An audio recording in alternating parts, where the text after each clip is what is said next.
መንፈሳዊ ሚስት ያገባህ ባል ያገባህ ወንድ በእውነት በጣም እድለኛ ነህ። እምትጾም እምትጸልይ እምትሰግድ ከሆነች ዛሬ ሰንበት ነው ግዝት ቀን ነው ጾም ነው ምናምን ብላ ዝሙት አንተን በመከልከሏ እኔ መቼም በዚህ ቀን ውስጥ የሚፈጸመው ዝሙት ነው የማስበው። ምንም ባልና ሚስት ብትሆኑ በእንደዚህ አይነት ቀን የምትፈጽመው ልክ ሌላ ሴት ጋር ሄደህ ዝሙት እንደፈጸምክ ነው የሚቆጠረው። ለምን ሰንበትን ባለማክበር በተለይ ቅዳሜ ማታ ማለት ቅዳሜንም እሁድንም ነው የምትሽረው።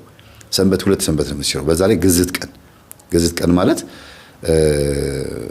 በወር ውስጥ ሰንበትን ማክበር አለ። እንደገና ደግሞ በ12 በ21 እና በ29 በ12 የሚካኤል ቀን ነው አይደለም?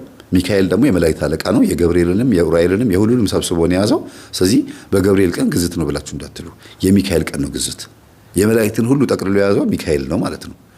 በ21 ደግሞ የእመቤታችን በአንድ ልደታ በ3 በዓታ በ16 ኪዳነ ምሕረት ያንን ጠቅልሎ 21 ይይዝልናል። የእመቤታችን በዓላት በሙሉ ሰብስቦ 21 ይይዛል። ስለዚህ 21 ግዝት ቀን ነው ማለት ነው። ምንም ቀን ዋለ በዛ ቀን ሩካቤ የማይፈጸምም ቢቻል በማስቀደስ ካልሆነ ለነዳያን ሳንቲም ሰጥቶ በመዋል በመጸለይ ቆመን ነው በዛን ቀን ራሱ ምን አስቀድሰው ማን ነው ምን ጸልየው መንበርከክ ራሱ አይፈቀድም በግዝት ቀን። ግን ለሥላሴ 7 ጊዜ ይሰገዳል። ለአብ ሰግዳለሁ፣ ለወልድ ሰግዳለሁ፣ ለመንፈስ ቅዱስ ሰግዳለሁ።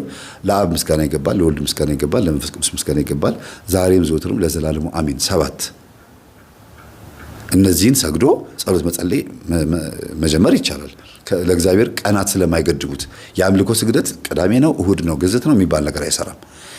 ብቻ በአጠቃላይ በእንደዚህ አይነት ቀናቶች ውስጥ ሩካቤ የሚፈጽሙ ሰዎች ዝሙት ነው የሚፈጽሙት እና እንደዚህ ነው።